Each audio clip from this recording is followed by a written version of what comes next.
Alrighty, everyone. Welcome to Covered Calls and Short Puts. My name is Barbara Armstrong. I have the pleasure of filling in for Mr. Cameron May today. He will be back tomorrow. For those of you who are asking about Cameron, I have the pleasure of having Mr. James Boyd with me in the chat today. James and I have known each other for years. He's a great guy. We're friends. We tease each other a lot, so we're glad that you're here to enjoy this opportunity for James and I to be together. If you've got any questions, today we're going to talk about buy right covered calls. So this is a strategy where we're both buying 100 shares of stock and selling a covered call at the same time. So that's what we're going to focus on in this covered call and short put class today. And I'm delighted that you are along for the ride. So I just want to start by saying, I see a lot of the usual suspects here. So to Wiley and Eva and Josh and Kelly and the rest of the gang, thank you all for helping bring this class to life. We've got somebody who calls themselves Life in the Fast Lane, so I love some of these handles. But if you're here for the very first time, know that we meet every Monday at 2 o'clock Eastern, and you're welcome to join us live. So thanks to all of you for helping bring this class to life. If you are not following James and I in the land of X, you are missing out. So my handle at Barb Armstrong CS. James's handle is at James Boyd CS. You can find us over on LinkedIn now as well. So wander over to LinkedIn and say hello to us there and give us a follow. Okay, so just before we get started on this, know that this buy right covered call strategy, it does include options. Know that options carry a high level of risk and aren't suitable for all investors. Also know that with short options, and when we sell a call, that's a short option, it can be assigned at any time prior to expiration. So, if we sell a call, we're agreeing to sell the stock, and we can be called out at any time from the time we sell that call until we buy it back or it expires worthless. If it expires in the money, then we will be called out and our shares will be sold. Okay. Okay, so that's an important thing to know. Also know when we use stop loss orders that they don't guarantee we're going to get out at the price we requested, and we'll be putting in some demonstration example orders, and we will have stop loss orders included as part of that. Okay, so let's get out to the platform and have a quick look at the market. So this is our Russell 2000, which is 2000 of the smallest of the Russell 3000, the 3000 stocks on the Russell. And, it hit a new all-time high on the 21st of April and is within a stone's throw of it here today. When we look at the S&P 500, it is hitting a new all-time high today. And as I demonstrated in the trading a smaller account class, if we look at the last 12 months, the last year, this index is up 29% in the last year, and hitting a new all-time high today. So it's pretty hard to say that something is anything other than bullish when we're looking at those kinds of numbers. When we look at the NASDAQ, which is our tech-heavy index, no financials, you're looking at being up 40% in the last year. And that hit a new all-time high on Friday. And again, you don't need a really strong arm to hit it from where we're sitting today. Okay. And then how about our Dow? Variations on a theme, right? Like we're up 24%, not quite at the previous all-time highs, which were established back in February, but we're getting close. Kind of a bull flag-ish pattern setting up here. And then when we come and look at the volatility index, we're back under 20, which gives us a little less juicy premiums when we're selling covered calls, but maybe less volatility in the market also. Okay. All right. Okay. So let's come and look at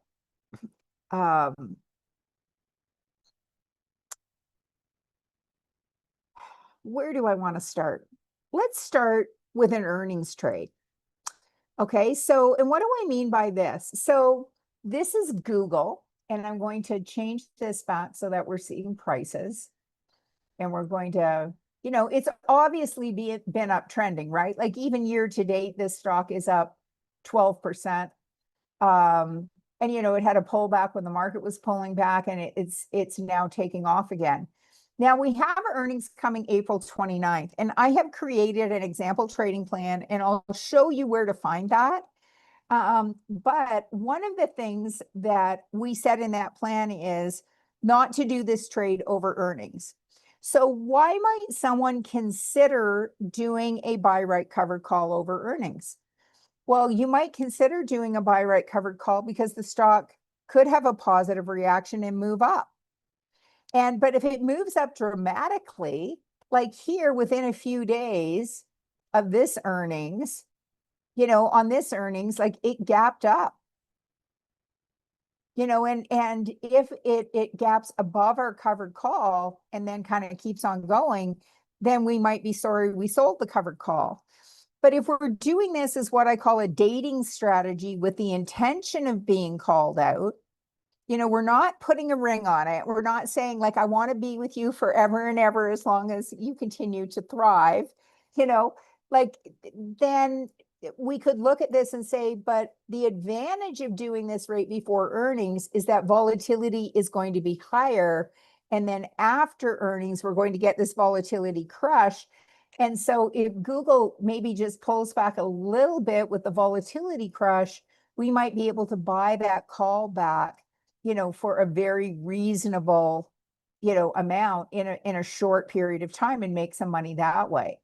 So if we come out to the trade tab and we look at this, we can see that this volatility is high here.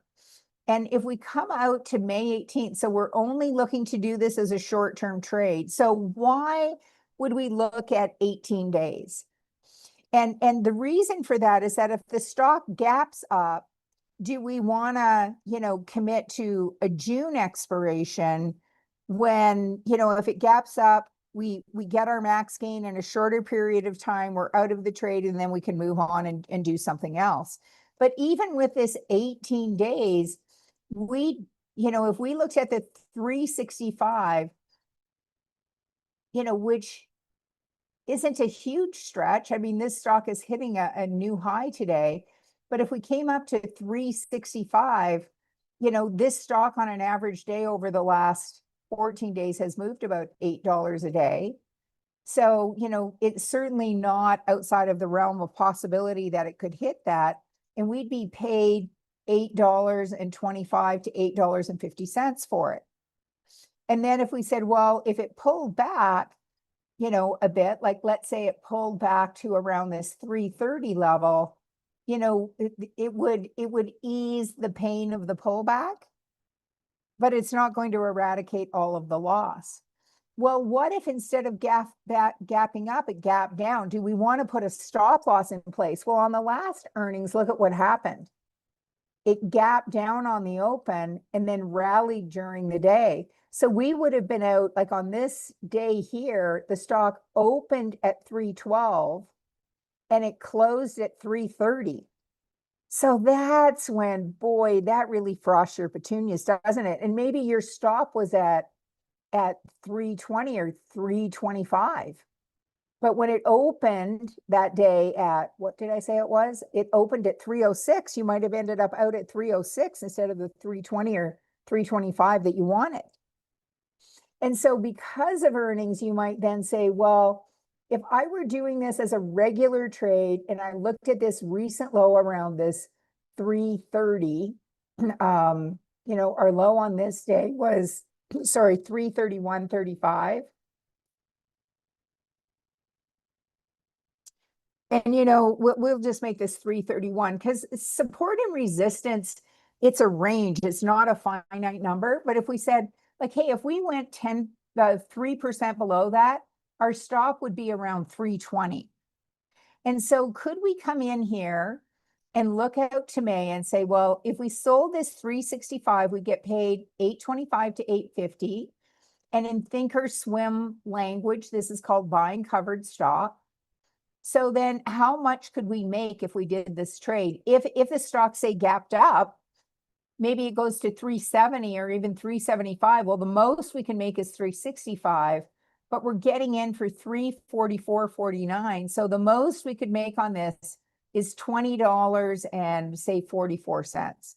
So if I could make 20.44 and we're risking 3.44, or our investment is 344.61, that's a return on investment potentially of 5.9% for a trade we would only be in for 18 days. And so if we say to ourselves, well, like I have a lot of my portfolio invested in longer term investments, but I'd like to create and my lines lately have been a Paris for Christmas fund, or a new car fund, or, pay off the mortgage early fund, or whatever it is. And I'd like to be able to take out, $1,000 a month or whatever it is. Or maybe you want to make 1,000 a week. I don't know what your number is, but our max profit on this is $2,000. And we have 229,000 sitting in cash doing kind of ding quah quah for us right now. And so if we said, okay, I'd be willing to place that trade, but I'm not comfortable not having an exit. But what we could do, because it's earnings and we don't want to risk getting nicked out and then having something rally, if we would have placed it around the 330 mark, earnings is when? Earnings is this week. So it is the 29th of April. So could we come out to the trade tab and then come up to May 1st, because we just really need coverage over earnings.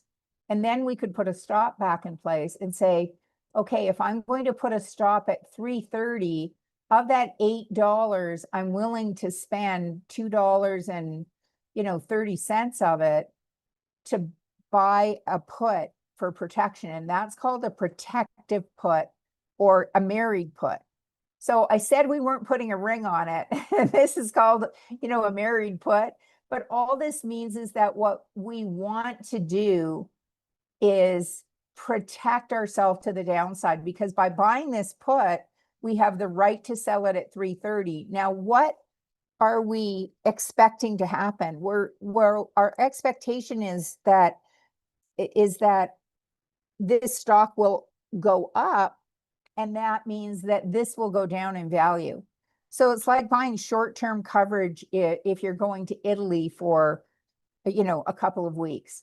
If you fall and you break your arm, as my friend did when she was in Prague last June, you want some coverage to be able to get the medical help that you need. But what you're really hoping is that you're going to have a pain-free, accident-free trip, and that you'll come home and you'll have spent this $235 and not needed it. You're not going to get a refund, but you had that coverage there in case you needed it. And then if you do need it, you can sell for 330. And how much are we risking? Well, we're risking about $15 a share, $14.63 a share, because we now have the right to buy this.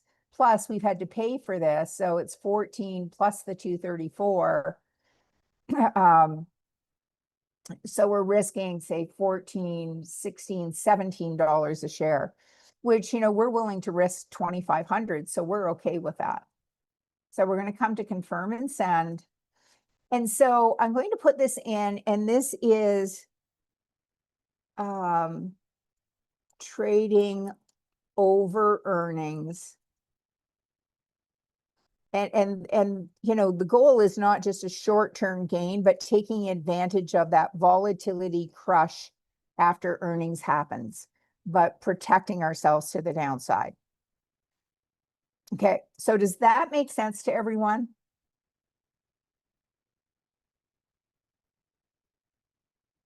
And so we're going to put here that if you want to be able to see it on your chart, I'm going to edit this. We're going to call this a buy right covered call. And it is May 15th? I think, on the right. And we have that at 365. Yeah, Wiley is saying Caleb fund. So I have a grandson, and I did set up an education fund for him. So maybe if my budget was a little tight, I might say, like, I want some extra cash to be able to fund my grandkids' college education. And actually, Wiley Caleb became a big brother on Friday. He now has a little sister named Hannah. So now they are a family of 4, and I'm so excited. And I can't believe I'm here talking to you when I'd like to be snuggling a newborn, but yeah, that's the way it is. I'm going to see them in a week or two. Yeah, so buy right covered call. Okay. And then this is our protective put. And there's nothing that would warm our hearts more than if, we were able to buy this back for a few pennies because the stock went up. And we will never be called out early in paper money, but we could be called out early. And so if this really gapped up, like let's say it went to 400, and we got called out early, well, we'd just be doing the happy dance, right? Because, we made our money. We agreed that if we could make 2,000 and change on this trade, we'd be happy campers.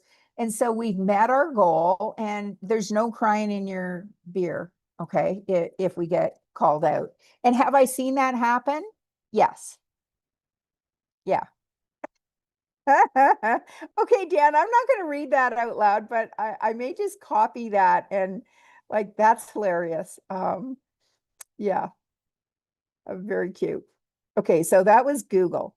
So this is our one kind of rule breaker trade. We know why we were breaking that rule.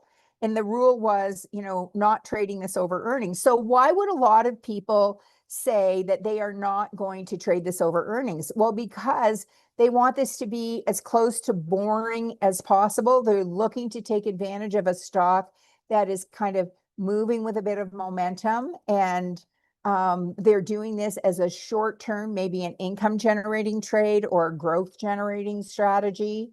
And so by saying, I don't want to trade this over earnings, we're trying to eliminate unnecessary angst, if a stock gaps down. And we've seen a lot of both.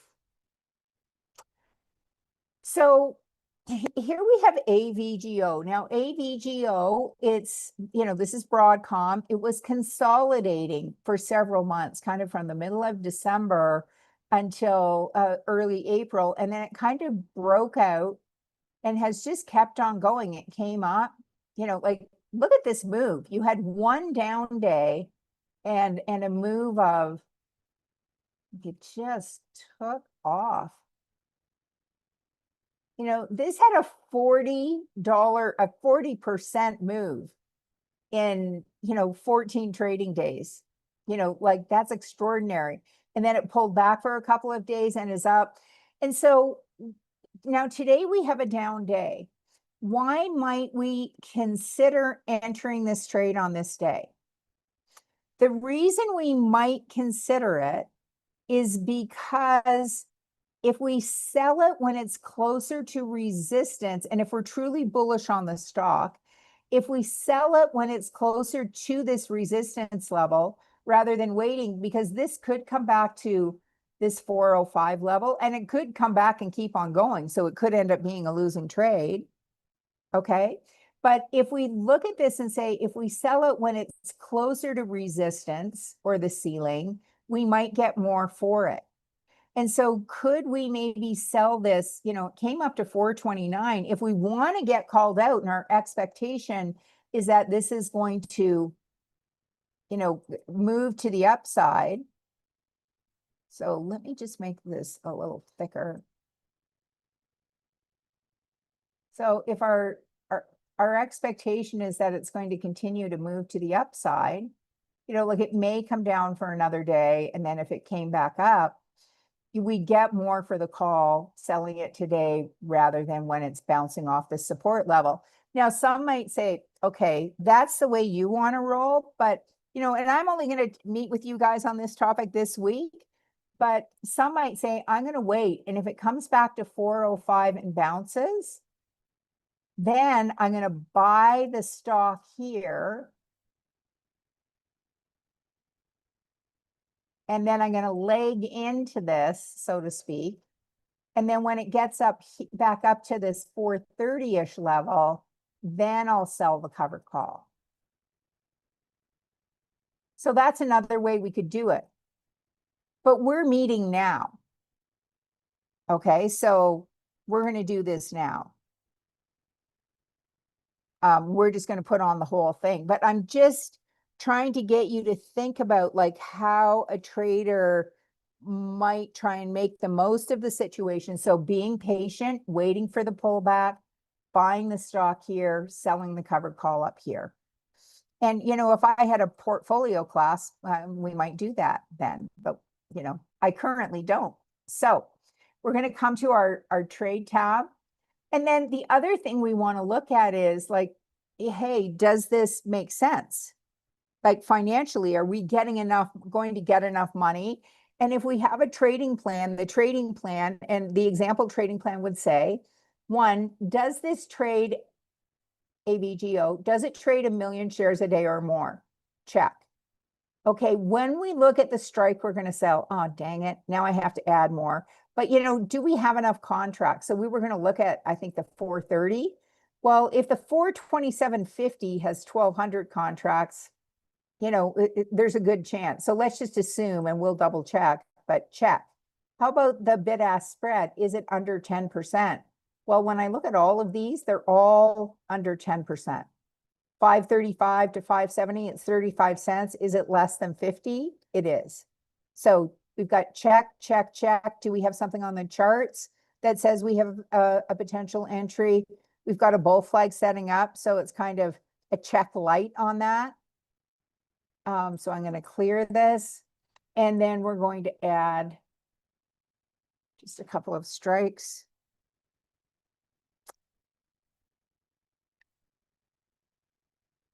Yeah, and this is another stock where, you know, whoops, I just wanted, I'm wondering why there's so many, 15. And we were looking at, say, this 430.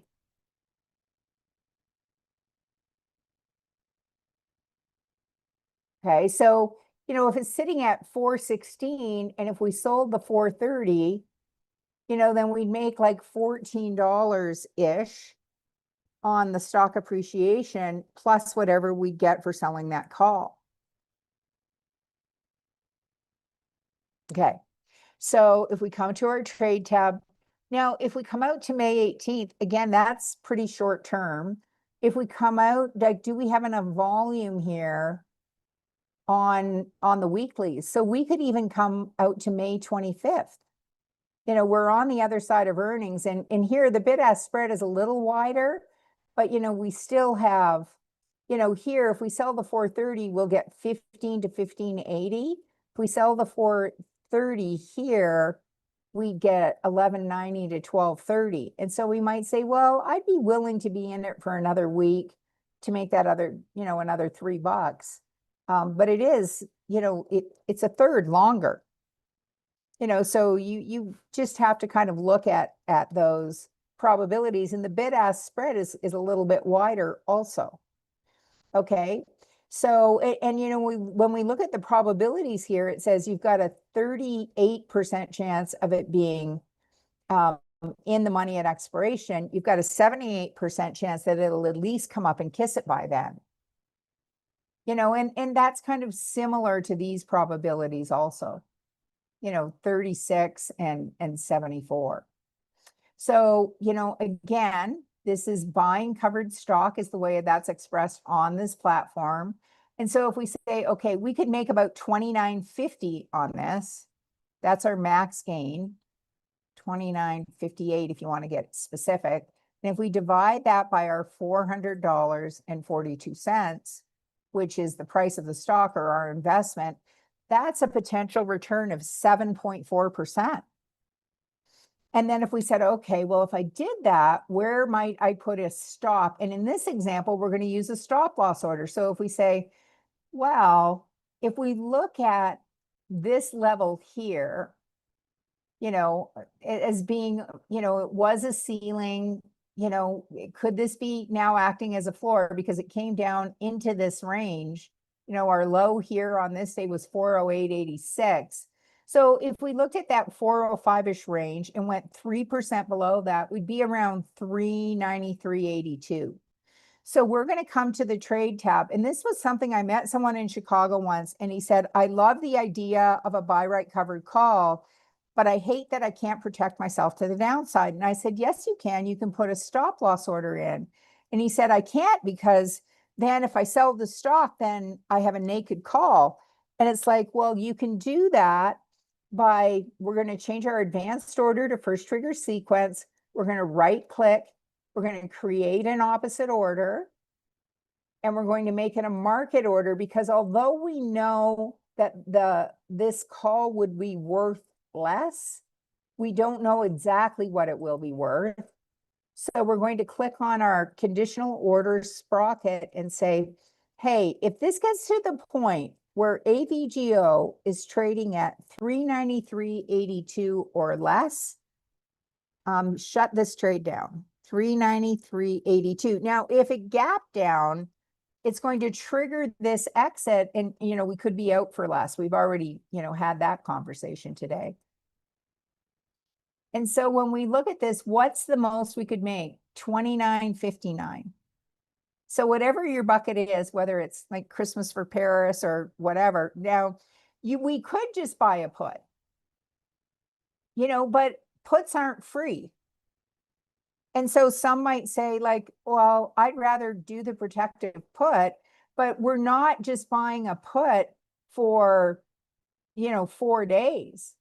Like, we'd want to cover this position out until the expiration on May 22nd. And so where's our stop? It's at 393. So I'm going to go ahead and put this in. So if we look at that, say, if we did the 395, most of this $15 would be eaten up by the cost of that protective put.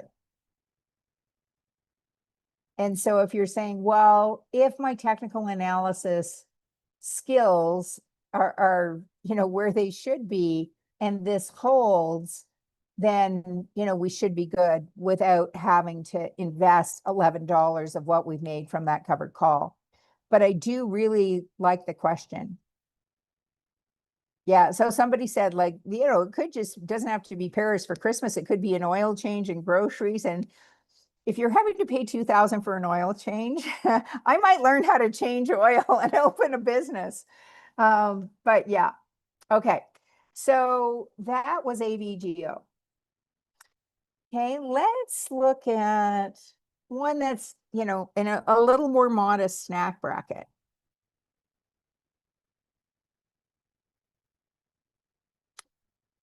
Okay, so Daniel is saying, do you consider volatility? Well, we considered volatility, especially on the first trade.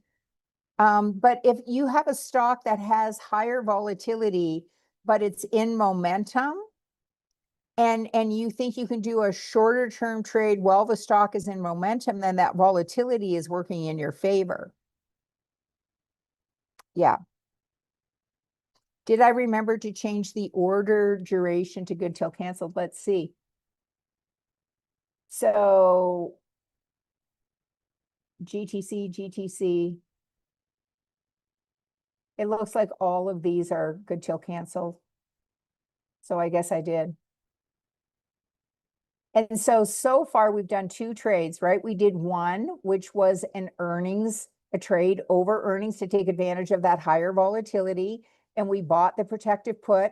Now the covered call and the stock, like, that goes till May 15th, the covered call. The expiration date on that protective put is May 1st. Okay. Hey, I am one of those pesky human beings. So human beings have the potential to make mistakes. So it's always worth checking. So let's come now and look at CSX. So CSX, we're on the other side of earnings. Okay. And obviously people thought that earnings must have gone not too badly, or forward projections, because this stock gapped up. And if you follow James Boyd, and I used to follow him, but then there was a restraining order. No, I'm just kidding. But James talks about when something gaps up, where might one consider resistance levels to be or new support levels to be. And the support level can potentially be halfway through that candle. So that's support level 1. Support level 2 is the open of that candle into the bottom of the tail. And so if we look at the bottom of the tail, seeing as it looks like this one didn't hold and this one didn't hold, if we look at this as a support level, and we now have this doji pattern now, from a technical analysis perspective, we would want to see, a move to the upside tomorrow. So we're entering a little aggressively here, but again, we could put in a conditional order. This could also be like, if it opens up tomorrow, this could be this 3 candle pattern called a morning star pattern, which is bullish. But, we can't trade what we expect to happen. We're supposed to be trading what we see. So I'm just going to say here, some might consider this to be a more aggressive entry, because from a candlestick perspective, we'd be looking for a close above the high of the low day, or a close above at least the body of this candle tomorrow. Okay. So, but having said that, and the other thing is, if we're closer to a support level, could we consider legging in, where we're buying the stock now, and then when it gets up closer to 46, selling the 46 or the 47 call? So let's come out and have a look. And for this one, it's, well, does it trade more than 1 million shares a day? Check. Do we have lots of volume here? 6 contracts. That's not enough. Plus, we're only getting 35 cents. Like, that's not even 1%. So we might say, well, that's not looking so great. But if we look at this 46, and this is only 18 days. So again, this is on the short end.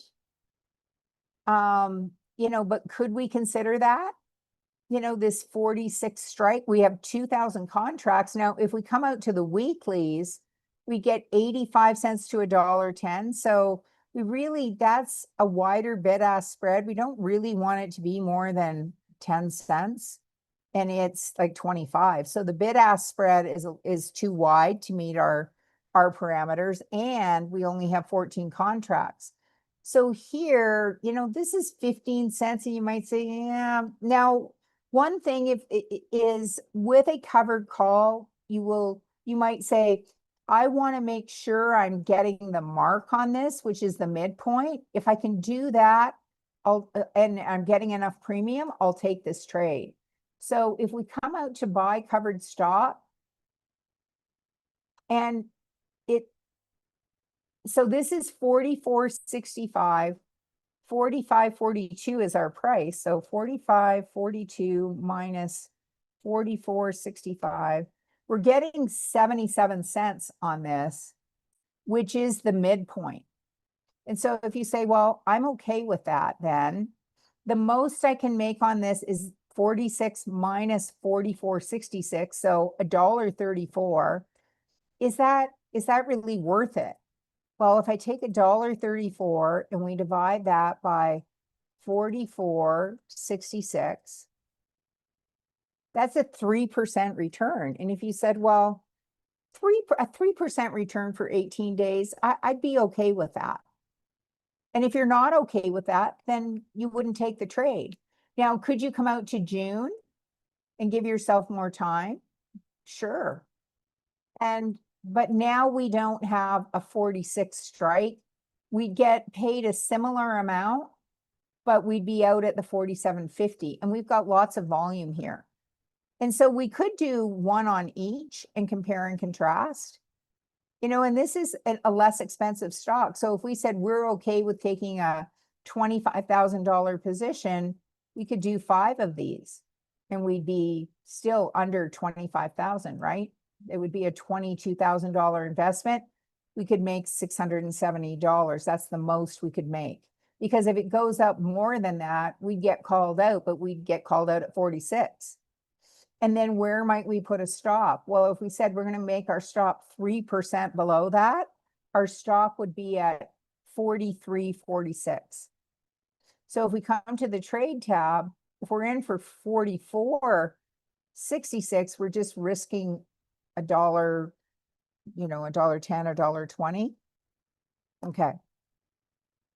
So we're single order, we're coming to first trigger sequence, right click, opposite order, market, good till canceled, conditional order page.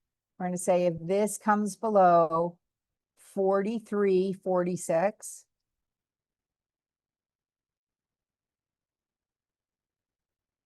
we'd like to exit.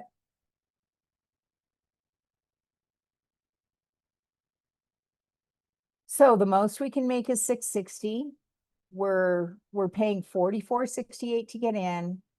Our exit is at 43.46. Again, if it gapped down, we could lose more. There is a transaction fee for those, you know, 5 calls that we're selling of 325. And we're going to put that in our buy right bucket. Now, I do have 2 example trades currently on. And one of them is on Western Digital. And this is one where I did sell the covered call when we placed this trade with more time, but we sold way out of the money because volatility was so high at the time we sold it. We got paid $12 a share for that. It's now trading at 80. It's like, what in Sam Hill? You're saying you're up 13,000 on this position, but you're down 67.85. Like, that was a really bad decision. Well, was it? Like, if we did this with the idea that we wanted to make some money in the short term, we agreed with ourselves before we placed the trade. I said, we met with the Divine Trilogy of, you know, me, myself, and I. And we said, if we can make, you know, and I think it came to 7,600. If we make 7,600 in this time frame, we're cool with it. We're up 26% on this. So are we okay with that? We're okay with that. But let's come and look at this. So, and this is one of those where if it were in a live account, we might have been called out. And I would have loved to have been called out on this because we placed this trade on this day. We had this bullish Harami pattern happening, and then the stock took off. And we basically did it as a swing trade, said, hey, if it gets up to this previous high, we're cool with it. And it's kept on going.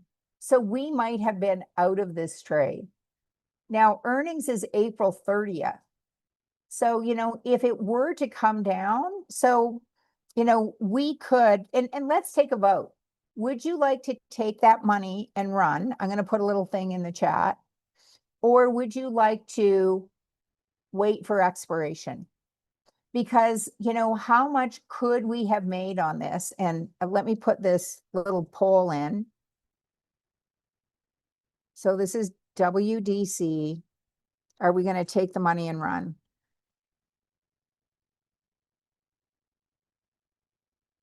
And it's just a yes or no. So, and I'd appreciate it if you guys would vote on that. But if we come back here, the most we can make on this trade is 330. We're at 320.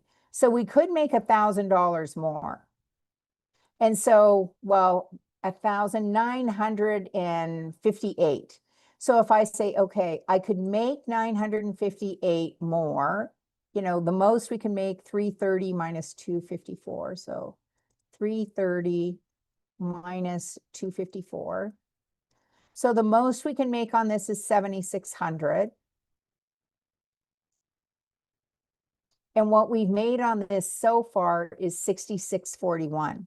So if I take 66.41 and we divide that by 7,600, we've got 87%. Okay. So you know what? Yeah, so Mark is saying you would have been called out. And the answer is maybe, because this doesn't expire till May 15th. So people may say, well, I'm going to let you take the risk over earnings. And then if it gaps up, if I have a long call, I can call it out then. So I'm going to come here to Western Digital. we are going to cancel this order because we've got a conditional order in there. And now we'll see when we come back here that there's no chiclet here saying that there's an exit. And we're just going to highlight this and create a closing order to sell the stock and buy back the call. Okay. And then we have one other position, you know, where on which one? On Cisco, you know, where we've, you know, made a nice return. And on this one, it's not, you know, deep in the money, 87.50, and it's trading at 87.83. But it's gone up in value. Excuse me. So we'll leave that for another day. I know Cameron's going to be taking some time off starting in May. So if I'm covering this class, we'll have lots of time to, you know, discuss the ins and outs of this. But what I do want to show you is where you can find that example trading plan. And so if you haven't subscribed to Trader Talks from Schwab Coaching, you're going to want to hit that button in the bottom right corner of your screen. And this is what comes up first, what's currently being taught. But if you come to the playlist, and I'll put a link to this in the show notes below, but if you come to these mini sessions, trade management mini sessions, view full playlist, and you scroll down to the middle section, here's an example trading plan for a buy, right, cover, call. And this is not the IG, you know, like it's just a framework that goes over, you know, what to trade, when to trade, how much to trade, when to exit, whether the trade goes for you or against you, and then what are your routines going to be once you're, you know, if you choose to trade this strategy. Okay, so there's an example trading plan. And like I said, I'll put a link in. You know, it's 20 minutes long. And that's a wrap for today. So I hope you have found this helpful. We've discussed a lot of different things pertaining to this strategy. And, you know, we set up, I think, 3 example trades. So the one on Google, one on AVGO, and then the third one, let's sort by day, is CSX. And now it's saying, I'm sorry, we want you to pay a little bit more. So if your order didn't get filled, you can say, okay, you know what? Let's put that one in. So our third example trade was on CSX. So there you have it. So I appreciate you hanging with me. Up next will be, I believe it is, just one sec. I've got a great memory. It's Liz Ann Live. So you'll want to stay tuned for Liz Ann Live. And then there's a class on trading ETFs. And that class is not archived. Rachel Deschelle is teaching that. And it's one of 2 classes that isn't archived. That one on ETFs this afternoon. And then one on Friday mornings, Trader Talks with James and Kevin. And so you'll want to add those to your schedule because you can't catch those in the archive. So thanks to everyone for joining us. Thanks to James for hanging out in the chat and fielding your questions. And thanks to the guys behind the scenes for helping bring this to life. And of course, thanks to all of you for joining me today. You'll see Cameron back next week. Take care, everyone. Bye for now.